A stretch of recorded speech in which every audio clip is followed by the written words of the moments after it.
papuri sa ating Diyos na buhay. Amen. Praise the Lord.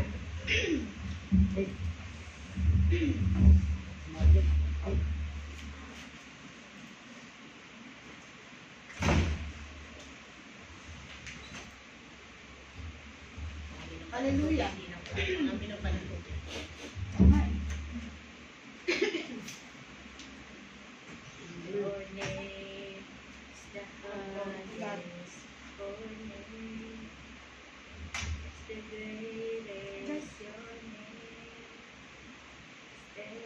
Hallelujah. Kita-kita yung mga nasa labas. Mga nasa labas po, kita-kita. Hallelujah. So ngayon, mag-aaral po tayo ng salita ng Panginoon. Ang pinamagatan ko po itong prioritizing God. So praise God. Ang teksto po natin ay makikita sa Luke chapter 10 verse 38 to 42. Hallelujah. Tayo po'y manalangin.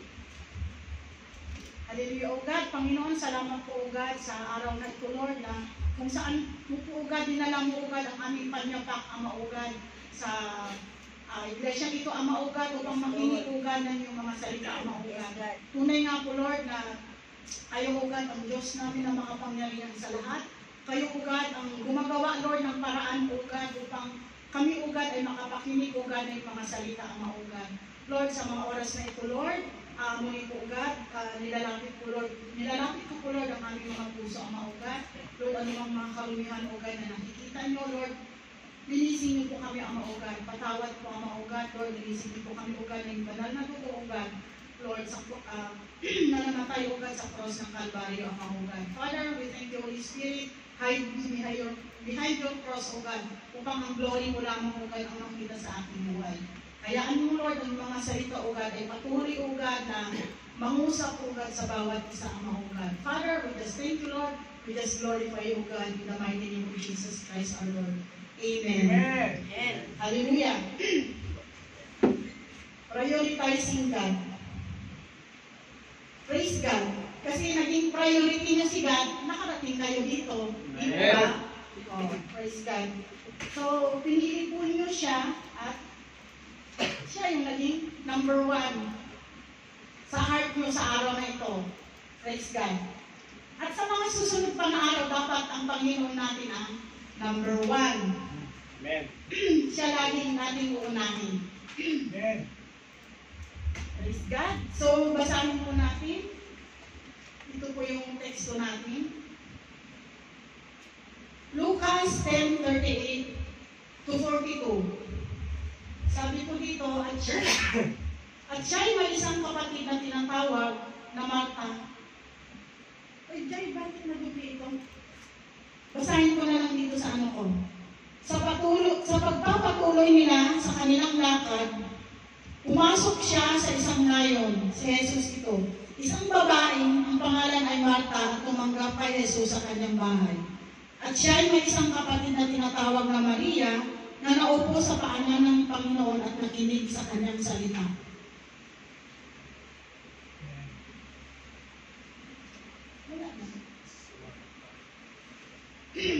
Ngunit si Marta ay naaabala sa maraming paglilingkod. Siya ay lumapit sa kanya at sinabi, Panginoon, wala bang anuman sa iyo na pinabayaan ako ng aking kapatid na maglingkod na mag-isa? Sabihin mo nga sa kanya na tulungan ako. Subalit, sumagot ang Panginoon at sinabi sa kanya, Marta, Marta, nag-alala ka at nagbabagabag tungkol sa maraming bagay.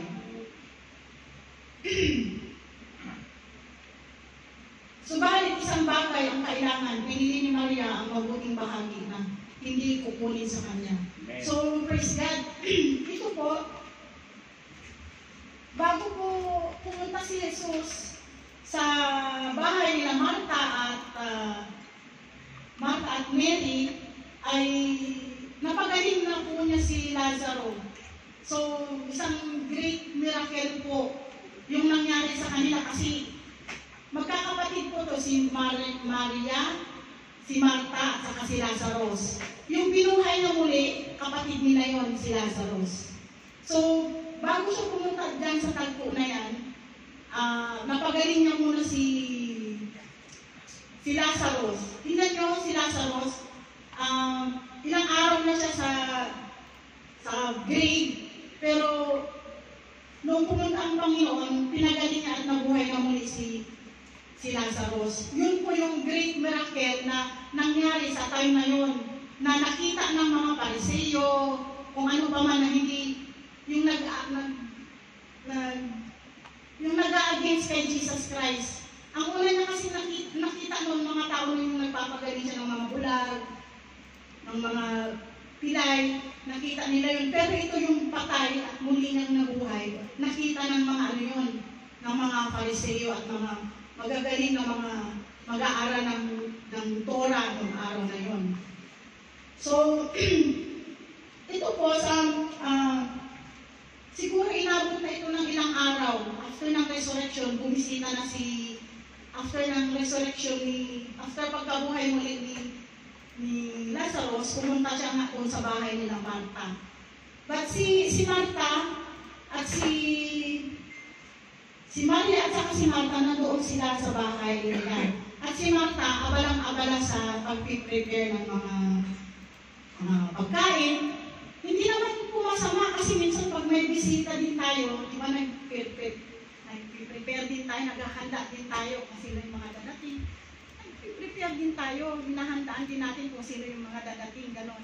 So, hindi po masama yon. Maging balanse po tayo sa buhay natin. So, but ang gusto ng Panginoon, ano yung priority? Yung pagpahahanda ba o yung pakikinig ng salita ng Panginoon? Yun ang doon, ang importante. So si Marta, yun nga po, busy siya sa pag-prepare ng mga pagkain ng time na yon. So itong tatlong magkakapatid na to, siya yung, at saka mga apostol, siya yung lagi niyang kasama. Lagi silang sumasama sa mga lakaran ni Jesus.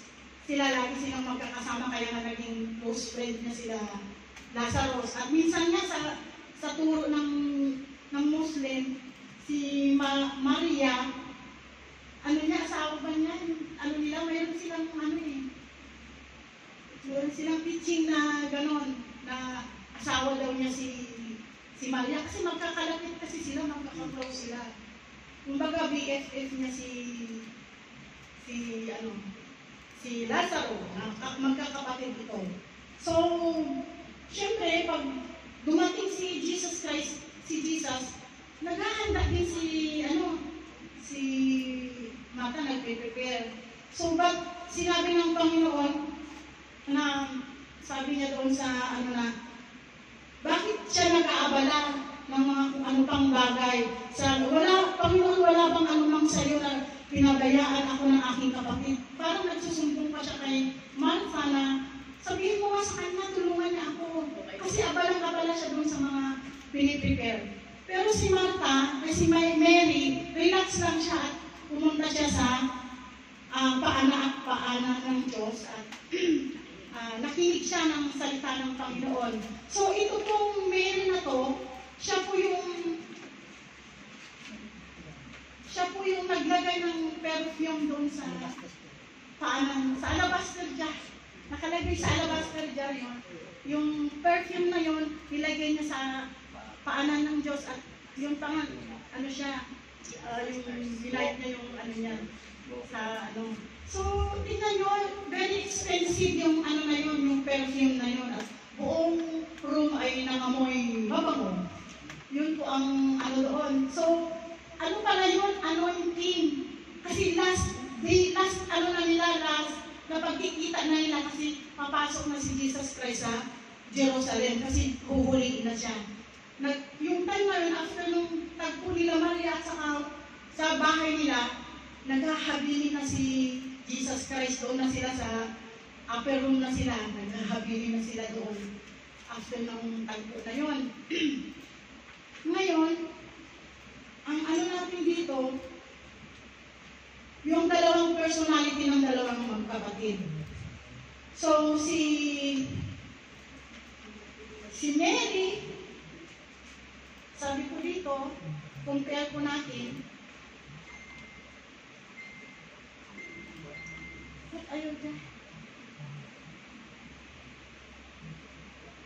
Ito, Contrast nila. Si Mary, Martha, tapos kapatid nila si Lazarus. Si Mary, nakikinig siya ng salita ng Panginoon. Kulang siya. Si Martha, ayun nga, salita ng salita. So, umupo si Mary, nagpahinga siya dun sa paanan ni Jesus Christ at nakinig ng salita ng Panginoon. Let's read. Balik mo dahil. Jay, balik mo. So, busy si Martha. Si Mary, tahimik lang, humble. At si Martha, abalang-abala. Si Mary, focus on one thing.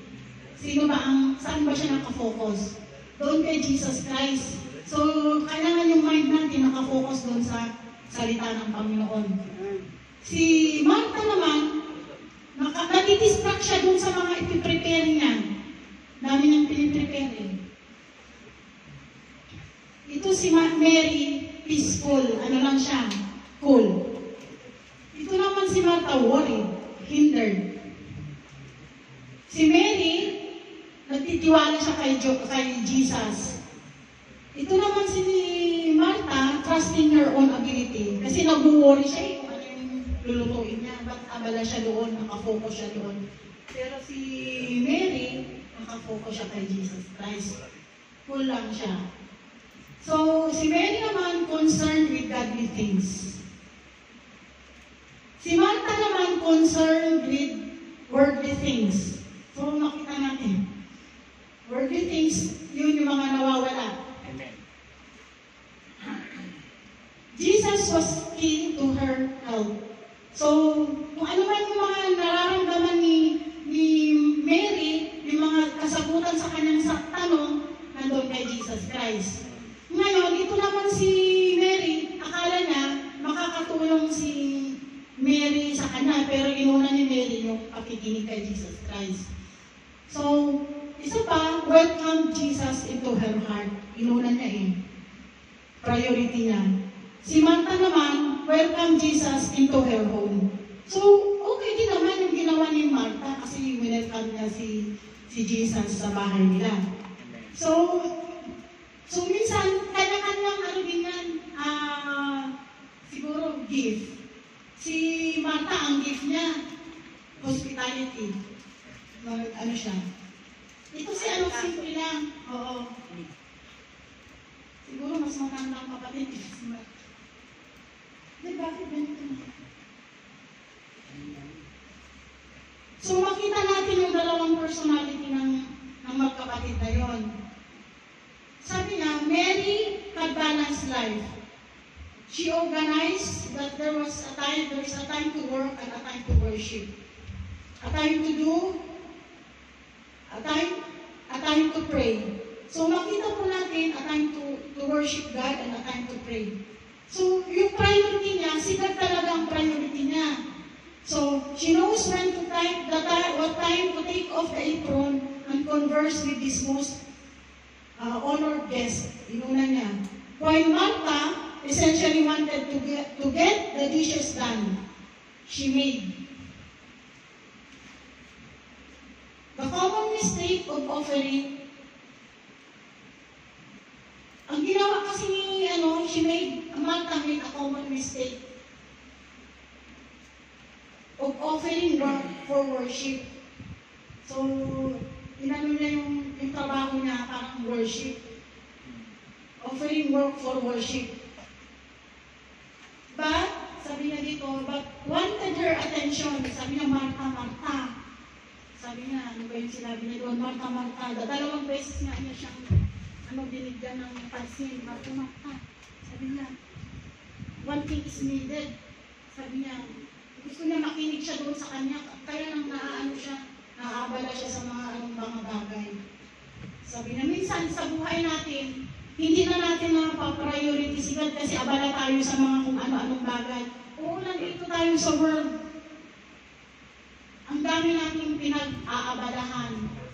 Kahit kung ano-ano. Pero minsan hindi natin matanggal yun. But hayaan natin na lumapit tayo sa Panginoon at siya yung magkontrol doon sa mga problema natin. Hindi tayo ang magpakontrol doon sa mga alalahanin natin. Kasi yun ang gusto ng Panginoon, ibigay natin sa Kanya. So, Mary wanted to seize the wonderful moment to sit at the feet of the Creator of the universe. So, minsan lang siya pupunta doon sa bahay nila. So, talagang ginilab na yung opportunity na makapakinig sa salita ng Panginoon. Minsan tayo ay parang Martha. Minsan, si Mary din. Hindi natin minsan may Martha tayo, minsan Mary din ang attitude natin. So, but then, mahal pa rin tayo ng Panginoon. Amen. Kahit ganun yung natin, Amen. naging personality natin. Minsan Martha, minsan Mary. Mahal pa rin tayo ng Panginoon. So, yun ang napakagandang niya sa atin. So, yung qualities na nasa kanila, minsan nasa atin lahat. So, ano bang mga bagay away instead of spending time with Jesus and listening to the Word ay nawawala. Kaya nga, sabi niya kay Jesus, kay Martha, bakit ka worry at upset? Sabi niya, hindi dapat yun ang priority mo. Siya dapat ang priority niya. Service is good, is a good thing, but sitting at the feet is best. Sabi niya, service, mag-serve ka is good, but sitting at Jesus' feet is best. So, we must remember what is important. So, sitting at the feet of Jesus. Amen. So, yun po ang napaka-importante. Kasi, wala lahat ng mga bagay na, hinahangad natin, mga nakikita nating bagay, mawawala yun. Yung mga bagay na hindi na natin nakikita, yun ang hindi mawawala at aalagaan natin yun para for eternal life. Kasi yun naman lahat ng mga bagay na mawawala. So, mag-focus tayo dun sa mga bagay na hindi nasisira, hindi nawawala. So, praise God. At maraming mga bagay tayong yung mind natin nakafocus sa mga kung ano-ano. So, ulahin natin ang Panginoon. Minsan nga, sabi ko magbasa ako ng Bible. Yung utak ko, gusto magbasa ng Bible. Pero, ito. Nakatabi yung cellphone. Parang mas marami pa yung na-consume ng oras ko sa pag-i-scroll kaysa yung pagbabasa. Noon sabi ko, balik ako. Ayun ito. Kailangan may time ako para sa'yo. Sabi ko, kailangan may time ako para sa'yo. Balik ko na yung iPhone. May time ako para sa'yo. Sabi ko, may time ako para sa'yo. Hindi pwede. Kasi kung half-hearted din yung ginagawa mo para sa Panginoon, half-hearted din yung i-deliver niya sa iyong pagpapala. Di ba ganun yun? Half-hearted, half din ang i-ano niya sa iyo. Parang kulang. Kasi sabi niya, kailangan magbasa ka ng Biblia, manalangin. Kasi pag hindi mo naman ginawa yun, it's a sin of omission. Di ba? Sin of omission and commission. So, kilala na natin siya. Gusto ng Panginoon mag-establish siya ng relasyon sa atin. So, we must do our part bilang anak niya. Hallelujah. Yung mga priorities natin, pag nilagay natin si Jesus ng number 2 or number 3, magkakagulo yan. Hindi yan uubra. Pero pag si Jesus ang number 1 natin, maayos ang takbo ng buhay natin. Amen. Yun ang ng Panginoon.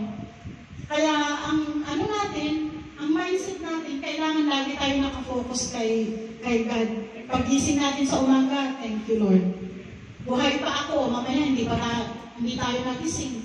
Salamat tayo. So, what if sa araw na ito, kukunin na yung buhay mo?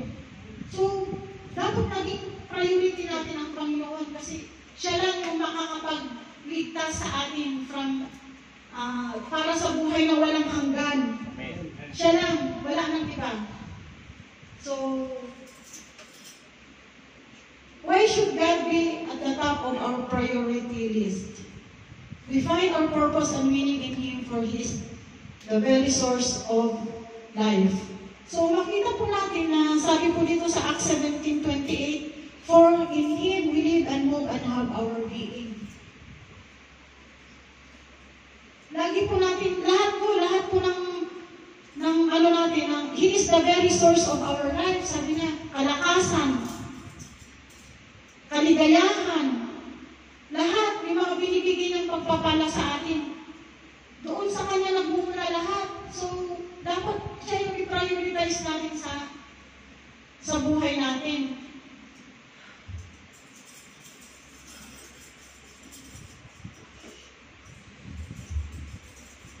Pag hindi natin siya unahin, hindi uubra. Marami tayong bako-bako sa ano natin, sa daraanan natin. Amen.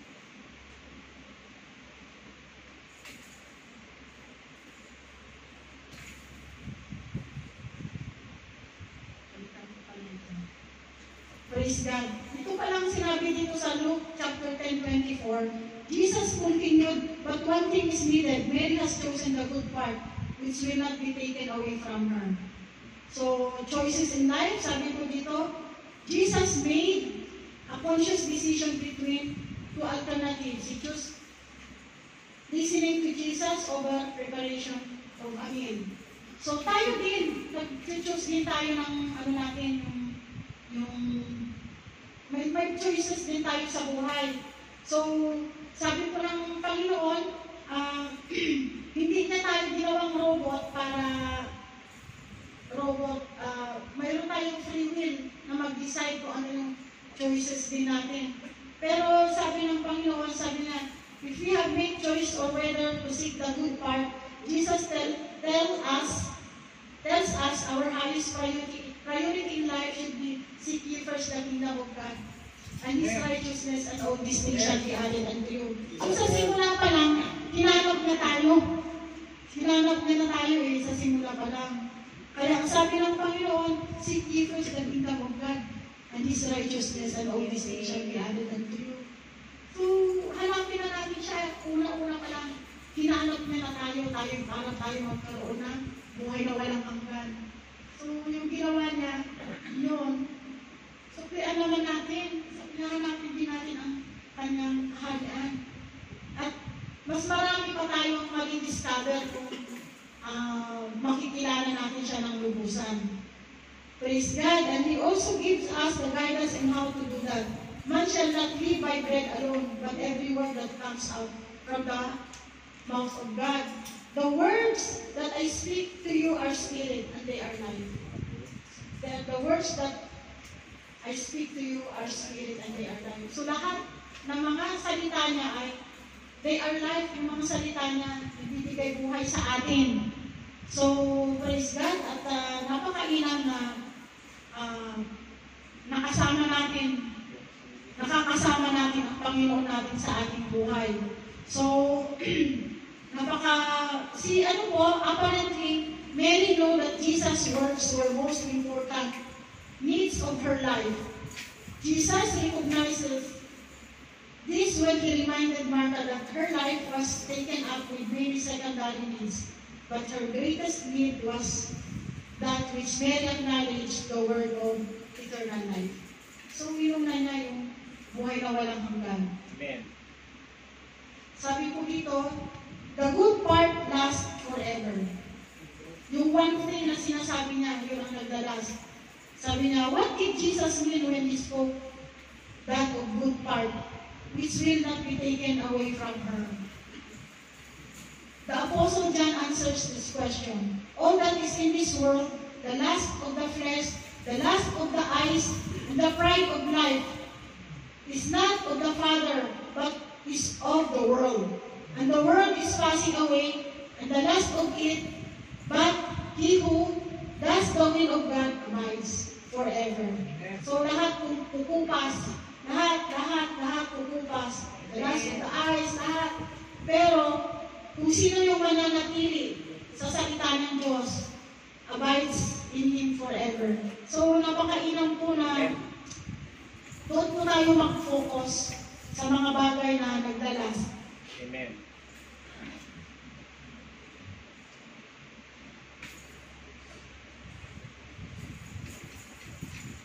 Praise God. Minsan nga, sa mga ano natin, sa mga mga decision natin, bibilhin ko ba to o hindi? Minsan gano'n. Uunahin ko ba to o hindi? Minsan gano'n ba yung mga priority natin? Hindi natin alam. But, alam nyo, ang Panginoon napakabuti. So, hindi rin naman na tayo hayaan na parang ano din tayo, yung gusgusin. Ayaw din na yun. So, praise God. God is our provider. Lahat ng ating pangangailangan niya, pinoprovide niya. So, bakit nga po na si God ang dapat priority natin sa buhay? Yun lang ang kanina nabanggit ko. We found our purpose and meaning in Him, for He is the very source of life. In Him we live and have and move and have our being. So, sa Kanya lamang lahat ng mga sources, kalakasan, mga pagpapala, lahat, wala na tayong maiano sa Kanya kasi Siya yung gumawa sa atin. So, praise God. So, next, hindi natin ma-experience ang abundant life God has for us if we do not put Him first and prioritize spending time with Him. So, i-prioritize natin mag-spend din ng time sa Kanya. Paano natin makikilala o ma-open yung mga bagay na sikreto para sa atin? Kung hindi tayo makipag-ano sa Kanya, makipag-gumyon sa Kanya, marami siyang mga sikreto na para sa atin. Dapat i-discover natin yun. Isasabihin na yun, i-open na yun sa pamamagitan ng salita ng Panginoon at saka sa pananalangin. I-reveal niya kung ano yung mga yun. So, habang tayo patuloy na nagsisik sa Kanya, nananalangin, i-reveal niya yung mga bagay na hindi natin alam. Yung mga sikreto niya, i-reveal sa atin. So, we must put God first and fill our minds with Scripture to combat the distractions the enemy throws at us. Satan will do his best to distract you away from spending time with Him. So, makita po natin na dinidistract po tayo ng kalaban. Minsan nga gusto natin manalangin pero nauna na yung cellphone. Gusto natin magbasa ng Biblia. Nauna na yung mga sariling gusto natin, pero ang gusto ng Panginoon, unahin natin siya. So ano pa ba yung mga bagay na nagdi-distract sa ating kaisipan? Minsan sa Pilipinas, naiisip natin sila, kumusta na sila, ganito, ganyan. So maraming distraction, mamaya makaisip ka ng call, ganito, kailangan ko ng ganito, o si ganito, na-accidente, si ganito, ganyan. So ang daming nadidistract tayo sa mga bagay na yun. So, minsan pa, inaagaw na ng diablo yung mga pagpapala natin. Inaagaw na minsan. So, we have to maging guardia din tayo sa natin, sa spiritual life natin. Magiging din tayo kasi sabi nga ng Panginoon, put on the full armor of God that you may be able to stand against the wiles of the devil. Minsan nga, fear, yung may fear sa atin, mayroong anxiety, bakit ganun? Si Diablo ang nag-i-inject nun sa ating mga buhay, sa ating kaisipan, sa ating mga puso. So, kailangan natin ayusin natin, natin yung full armor of God that we may be able to stand. So, ano ba yung full armor? Mayroon tayong helmet, mayroong sword of the Spirit, mayroong belt of truth, lahat. Pero, ang lang dito, pag sinuot mo yung God's armor, walang sa likod. Walang takip. Pag isuot mo yung damit na walang takip, yung ano natin, kaya sabi niya, magbantay kayo. Sabi niya, magbantay kayo kasi anytime, yung jablo pala, ang sasaksakin niya pala yung likod mo. Oh. So, kailangan maging vigilant tayo kasi yun ang una ng tinitira eh. Sarap naka-gear ka, pero yung likod mo, bukas, nakalagay ng X dyan sa likod. So, maaaring yung jablo, doon ka na titirahin sa likod. Hindi mo alam kung anong mga problema ilalagay na sa'yo yung jablo para ma-down ka. So, lagi tayong magbantay, sabi niya, be sober and vigilant na, sabi niya. Kaya, sa atin, dapat araw-araw tayong manalangin. Magising pa lang natin sa umaga, humingi na tayo ng sa kanya, guidance, protection. Lahat ihingi natin kasi yun man ang binigay na sa atin, ang may access na tayo sa kanya. Kaya hindi tayo dapat mag-alangan, mahiya kay God na hingiin. Kung may mga bagay na nalilito tayo, hindi natin alam. Sabihin, Lord, tulungan mo naman ako, Lord. Hindi ko alam yung gagawin ko. Parang ano ba siya? Hindi ko alam yung gagawin ko. Tulungan mo ako. Nalilito na ako. Lumapit ka sa kanya. At manalangin at ituturo niya kung ano yung mga dapat mong gawin. So, alam na tayo. Maging ano din tayo sa kanya. Hindi ko alam kung anong gagawin. Minsan, may time akong gano'n.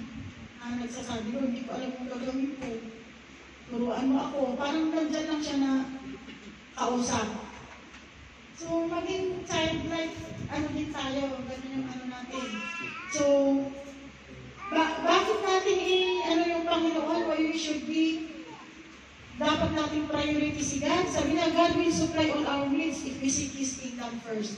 Sabi na, and all these things shall be added unto you. So, hanapin natin ang kingdom ng Panginoon and His righteousness and all these things shall be added unto you.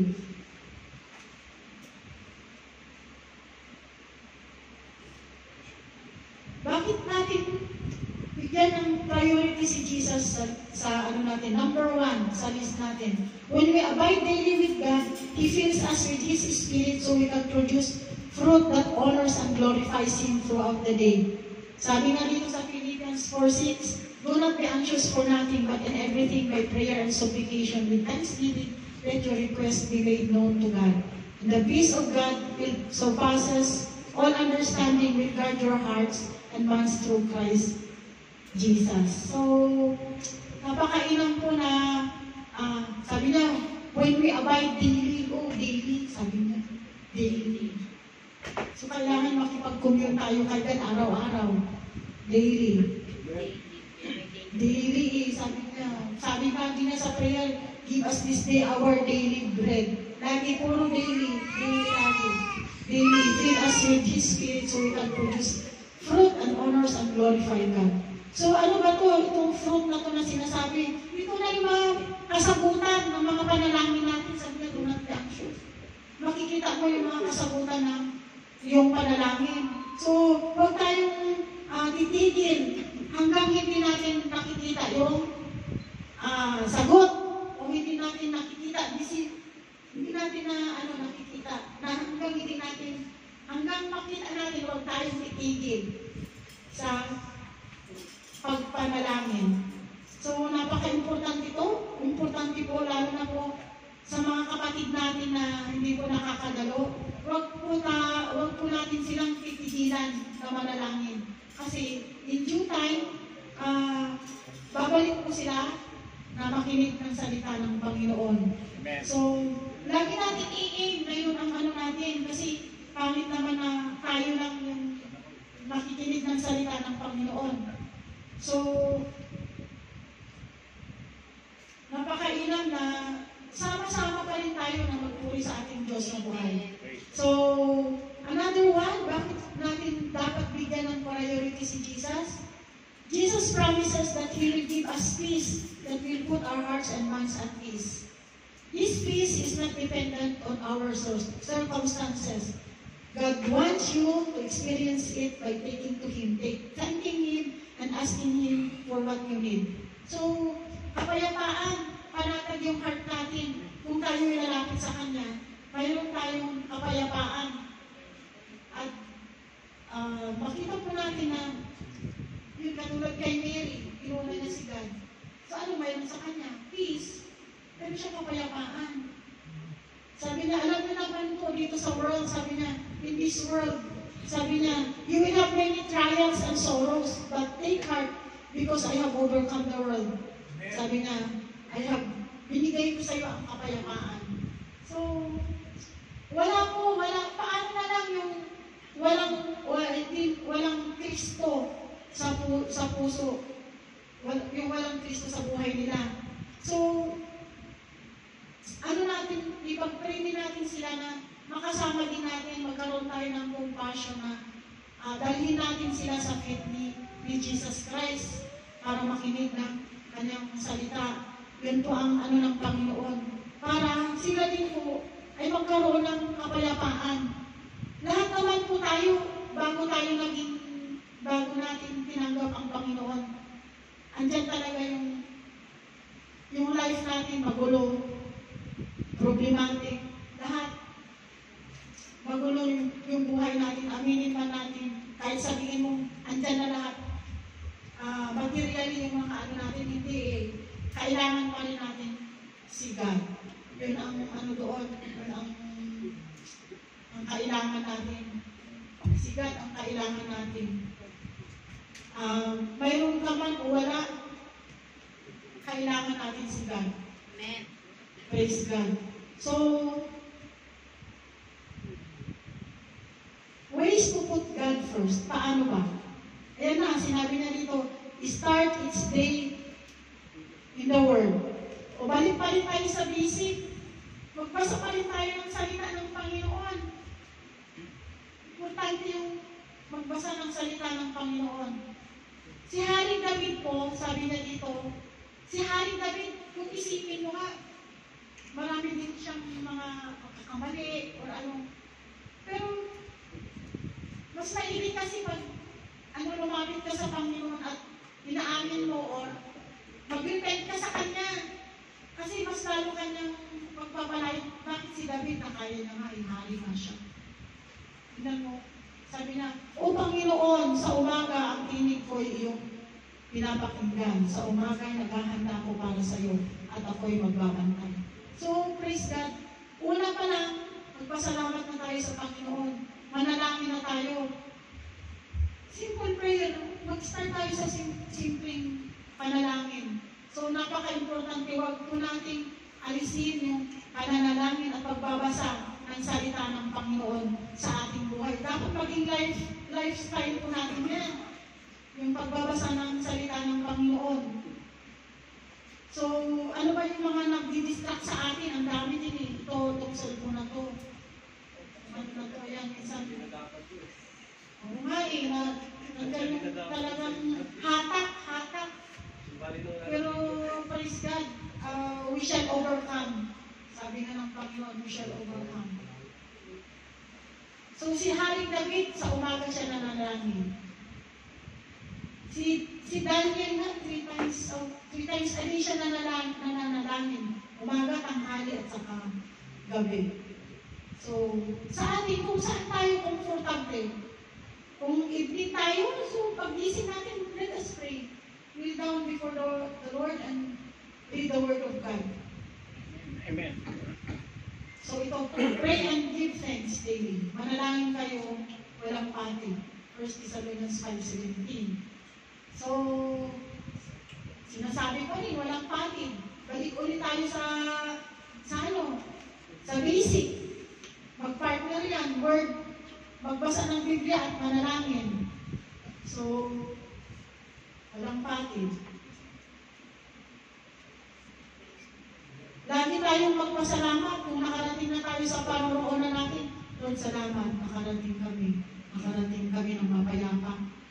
Lord, lagi natin i-acknowledge, pasasalamat. Kasi kung wala siya, ay hindi tayo makakaparating sa ating paroroonan. Hindi natin masosolve yung mga problema. So, praise God. So, be obedient. sinabi po dito sa 1 John 5:3 and John 14:23, if anyone loves me, he will keep my word, and my Father will love him. And my Father will love him, and he will come to him, and we will come to him and make our home with him. So sabi na, kung mahal niya ako, and he will keep my words, and my Father will love him. So, magpapakilala pa ang Panginoon sa atin kung araw-araw tayong nakikipag-naig sa Kanya, kung araw-araw tayong nananalangin sa Kanya. Get involved in community, or ito, gathering. 1 Corinthians 12:27. Sabi ko dito, yung 12 na lang po ang kinuha ko kasi mahaba. Sapagkat kung paano ang katawan ay isa at maraming mga bahagi, at mga lahat ng bahagi ng katawan, bagamat maraming ay isang katawan. Gayon din si Kristo. So, katulad nito, attend tayo ng worship service. Napakailan na nandito tayo upang magpalakasan tayo sa bawat isa. Alam niyo po yung tingting, pag nakahiwalay yung isang tingting, wala na yung lakas. Pero pag yung maraming tingting, ay po, pag yung tingting marami, may lakas. So, gano'n ang ano ng Panginoon. Pag nakahiwalay yung isa, wala. Katulad din ng isang baga. Kung nakahiwalay yung isang baga, hindi na magbabaga yung isa, nakahiwalay eh. So, huwag po tayong, lahat po tayo dito walang perfect dito. Lahat tayo, may mga flaws dito, may mga lapses, gano'n. Huwag po tayong mahiya kay Lord kasi individual ba yung ng Panginoon? Ang individual ang sa atin ng Panginoon, dealing niya sa atin. Kung ano yung problema niya, hayaan mo siya. Kay Lord, huwag mong tingnan yung katabi mo at kung sino-sino pa man.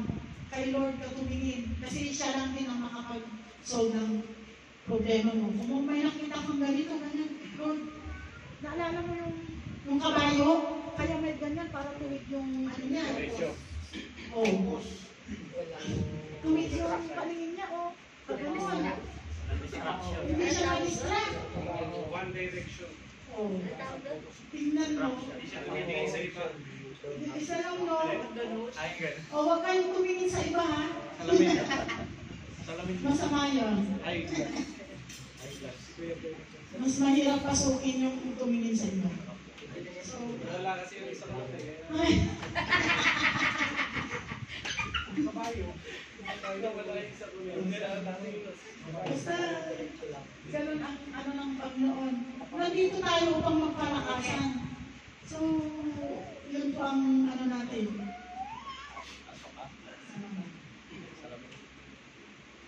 O, ito pa, rest in the Lord. Yan ang ginawa ni Mary. Nag-rest siya kay Lord.